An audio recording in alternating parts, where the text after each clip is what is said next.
मेरी किस्मत में ये सुख कहाँ। मेरी सास को तो बस हुक्म चलाना आता है। पता नहीं किस जन्म की दुश्मनी निकाल रही है मुझसे। ऐसी छुई मुई बनकर बैठी रहती है जैसे मेरे आने से पहले 8-10 नौकर चाकर आगे पीछे फिरते रहते थे। थोड़ा बहुत हाथ पैर हिलाने से कौन सा शरीर घिस जाएगा। इनका सब कुछ मेरे भरोसे छोड़कर बैठ जाएगी। बाहर से थक कर आओ और फिर घर में आते ही रसोई में लग जाओ।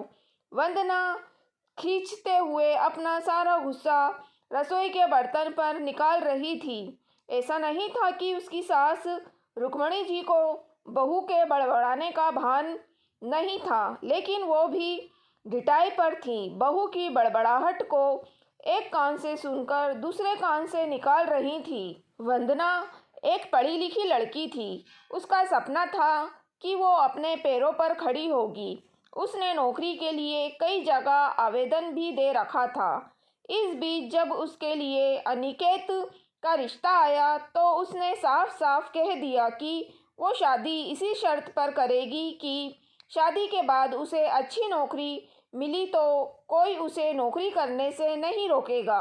आखिर इतना पढ़ने लिखने का बाद वो घर पर नहीं बैठ सकती। अनिकेत और उसके घरवालों को इस बात से कोई आपत्ति नहीं थी कि उनकी बहू नौकरी करेगी, इसलिए दोनों तरफ से खुशी खुशी ये रिश्ता हो गया। शादी के कुछ दिन बाद ही वंदना का जॉइनिंग लेटर आ गया।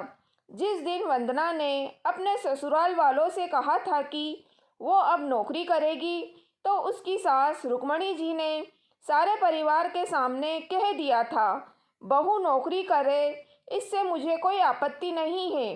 मैं ये भी नहीं कहूँगी कि वो पहले सारे घर का काम करे फिर नौकरी पर जाए, लेकिन मैं भी अब पहले की तरह पूरा घर नहीं संभाल सकती। मुझे सब कुछ मंजूर है, लेकिन मुझसे ये उम्मीद मत करना कि मैं बहू को रोटियां बनाकर खिलाऊंगी। मुझे पता है कि अगर मैं एक बार इस भंवर में फंस गई तो जिंदगी भर नहीं निकल पाऊंगी। उस वक्त सबको रुक्मणी जी की बातें सुनकर हैरानी तो हुई थी। उनके पति ने तो ये भी कह दिया कि मुझे नहीं पता था कि मेरी सीधी सरल पत्नी भी सास बनते ही अपना रूप बदल लेगी। लेकिन इस सब बातों का रुक्मणी जी पर कोई असर नहीं हुआ। वो तो अपनी जिद पर अड़ी थी। खैर, वंदना को तो नौकरी करनी थी, क्योंकि घर के थोड़े से काम के लिए अपनी इतनी अच्छी नौकरी तो छोड़ सकती नहीं। वही उसके पति और ससुर जी ने भी नौकरी की इजाज़त दे दी थी, तो फिर वहाँ रुकने वाली नहीं थी। इस समस्या का ये हल निकल गया कि घर वालों के कामों के लिए एक कामवाली और खाना बनाने के लिए एक कुक रख ली गई। खाना बनाने वाली सुबह और शाम का खाना बनाकर चली जाती। वंदना का काम था ऑफिस से आकर बस खाना परोसना। यूं ही दिन निकल रहे थे। वंदना की शादी को 2 साल हो चुके थे। अब तो वंदना और सभी घर वालों को इस रूटीन की आदत हो गई थी, लेकिन मुश्किल तो तब होती थी जब कभी खाना बनाने वाली छुट्टी ले लेती थी। ऐसे ही कुछ इन 2 दिनों से हो रहा था, जिस कारण से वंदना खिंची हुई थी। ऑफिस से आकर रोटियां बनाना उसे बहुत बड़ा बोझ लगता था। वैसे तो रुक्मणी जी इन दिनों में सब्जियां काट कर बना लेती थी, लेकिन बहू के ऑफिस से आने के बाद रसोई में झांकती भी नहीं थी। उस समय वंदना को अपनी बैठी हुई सास बहुत चुभती थी। वो बड़बड़ाती रहती और रोटियां बनाती रहती। बाद में अपनी माँ से फ़ोन पर भर भर कर शिकायतें करती, जिसके बाद उसे थोड़ा सुकून मिलता था। कुछ दिनों बाद वंदना के भाई की शादी भी तय हो गई। वंदना की होने वाली भाभी भी नौकरी पेशा था। वंदना की माँ ने सगाई के वक्त ही खुश होते हुए गर्व से कह दिया, भाई मैं तो और सासों की तरह नहीं जो बहू के आने पर हाथ धर कर बैठ जाऊं। जब अभी तक पूरा घर संभाल रही हूं तो अब क्यों नहीं, मेरी बहू को मेरी तरफ से पूरी छूट रहेगी। जब एक माँ अपने बच्चों को रोटियां बनाकर खिला सकती है तो बहू को क्यों नहीं खिला सकती। बहू तुम निश्चित होकर नौकरी करना, रसोई में संभाल लूँगी। वंदना की माँ के उच्च विचार सुनकर उसकी होने वाली भाभी का पूरा परिवार और खुद वंदना भी गदगद हो गई। वहाँ माँ, आप कितने बड़े दिल की है। काश मेरी सास भी आपकी तरह होती। लेकिन मेरी किस्मत में ये सुख कहाँ। मेरी सास को तो बस हुक्म चलाना आता है। मुझे गर्व है कि मेरी माँ इतने खुले विचारों की है। अपनी चिड़चिड़ाहट निकालते हुए वंदना बोली। कुछ दिनों में ही वंदना के भाई की शादी हो गई और कुछ दिनों बाद ही वंदना की भाभी ने अपनी नौकरी ज्वाइन कर ली। वंदना की माँ भी अपनी बहू को हथेलियों पर रख रही थी। सुबह उसका नाश्ता, टिफिन, फिर रात का खाना भी तैयार रखती थी। अपने हाथों से परोसकर सबको खाना खिलाती थी। उनकी बहू भी मम्मी जी करती हुई अपनी पसंद नापसंद बताती रहती थी, जिसे वंदना की माँ बड़े चाव से पूरा करने लगी रहती थी। खुशी खुशी दिन बीत रहे थे, लेकिन ये प्रक्रिया धीरे धीरे अब उदासीनता में बदल रही थी। वंदना की भाभी को अब कुछ भी ना करने की आदत पड़ गई थी। एक दिन जब वंदना फोन पर अपनी माँ से बात कर रही थी तो उसकी माँ बस रो पड़ी। बेटा, मैं इतना करती हूँ तेरी भाभी के लिए, फिर भी उसे मेरी कद्र नहीं। अरे मेरी तो हुई छूट अब मुझ पर ही भारी पड़ने लगी है। क्या हुआ माँ, आप ऐसे क्यों बोल रही हैं। आप तो भाभी का मुझसे भी ज़्यादा ध्यान रखती हैं। क्या भाभी ने आपसे कुछ कहा है। वंदना बेचैन होते हुए पूछने लगी।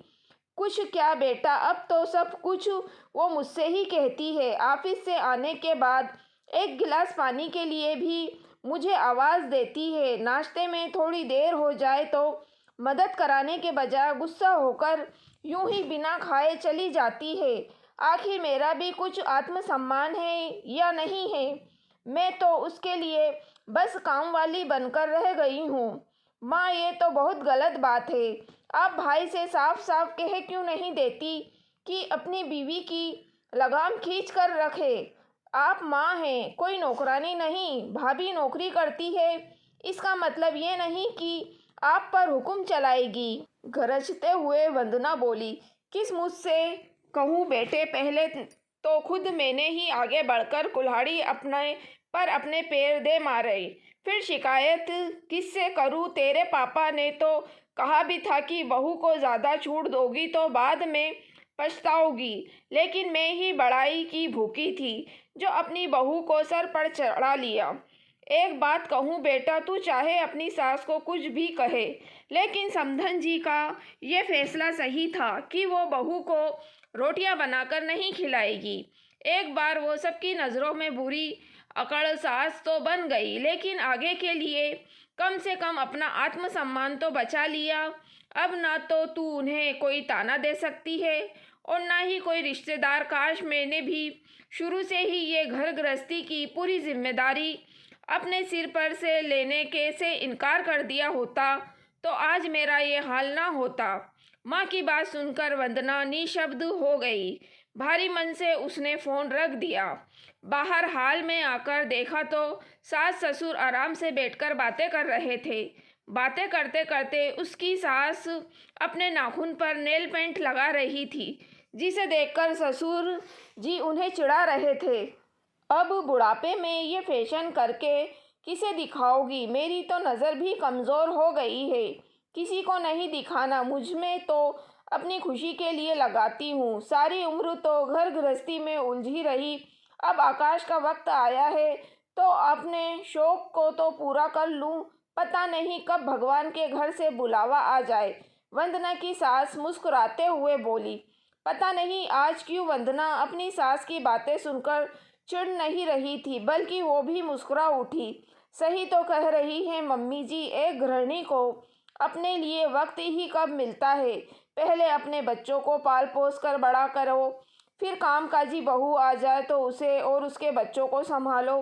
काश मेरी माँ ने भी मेरी सास की तरह पहले ही कह दिया होता कि बहू को रोटियां बनाकर नहीं खिला सकती। दोस्तों, अगर आपको कहानी पसंद आए तो प्लीज़ आप मेरे चैनल वॉइस ऑफ नीलोफर को सब्सक्राइब ज़रूर कीजिएगा और मेरी वीडियो को लाइक और शेयर भी ज़रूर कीजिएगा। Thank you for watching.